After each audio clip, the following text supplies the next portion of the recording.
আজকে আমার শরীরটা খারাপ, উঠতে পারিনি, তো সেই জন্য একজনা ঝাড় দিচ্ছে আর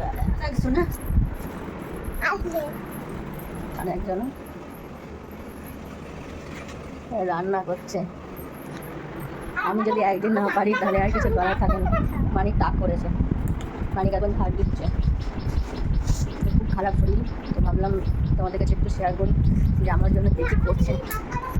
তো বর রান্না করবে, আজকে সোয়াবিন রান্না করবে আর ভাত। আর আমার এতটা শরীর খারাপ, আমি বসে উঠতে পারছিলাম না। তো এখন এই বর চা করে দিল, চা বিস্কুট মুড়ি খেয়ে নিলাম, অনেক বেলা হয়ে গেছে। আর আমার সোনা বলছে, মা আমি কি ঝাড় দেবো? তা বললাম ঠিক আছে ঝাড় দে। আমাদের টাকলা টিকলি রেখেছে, টিকি আজকে কবার খাচ্ছিস? মা রান্না করতে পারিনি তাই এখনো তো খাওয়াই জুটল না রে। এই দেখো আমাদের রান্নাম্যান ভাত করেছে শক্ত আর ঝোল করেছে, ঝোলটা ভালোই হয়েছে দেখো গাইস। আর এদিকে আমি আবার কি করলাম, উচ্ছে আলু ভাজলাম আর ভাতটাকে আবার কী করলাম, আর একটু গরম জল দিয়ে আবার ইয়ে করলাম, ঢাকা দিয়ে রেখে দিয়েছিলাম গ্যাস দিয়ে। তখন খাবো, সারাদিন খাইনি, দেখো আমার অবস্থাটা কি। তেল দিয়েছি মাথায়, তাও শরীরের মধ্যে অসুস্থ হচ্ছে। তো খেয়ে নাও মামা, খেয়ে নাও। তো টাটা। টাকলা খাওয়া হলো সোয়াবিন দিয়ে, খাওয়া ভালো লেগেছে? সোয়াবিন ভালো লেগেছে? কে রান্না করেছিল? কে কে ওটা কে হয় তোর? কে হয় তোর? কে হয় টাকলাটা? কে হয় তোর?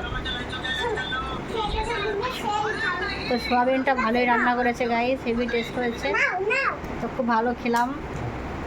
তো প্রতিদিন যদি এরকম বরের হাতে রান্না পাওয়া যায় খুব ভালোই হয়, তাই না? মানে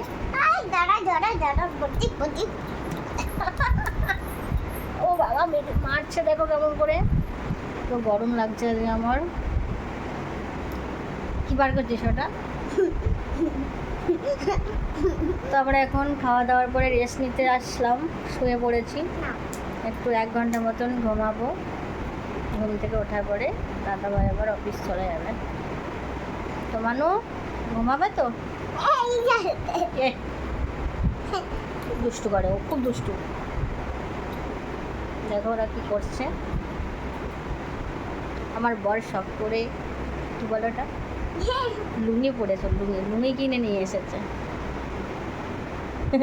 আর দাড়িগুলো কেটেছে, কি বাজে দেখাচ্ছে। তো ঠিক আছে, আমরা এখন ঘুমাই, তোমরাও সবাই একটু রেস্ট নিয়ে নাও। তো এখনকার মতন এই পর্যন্তই।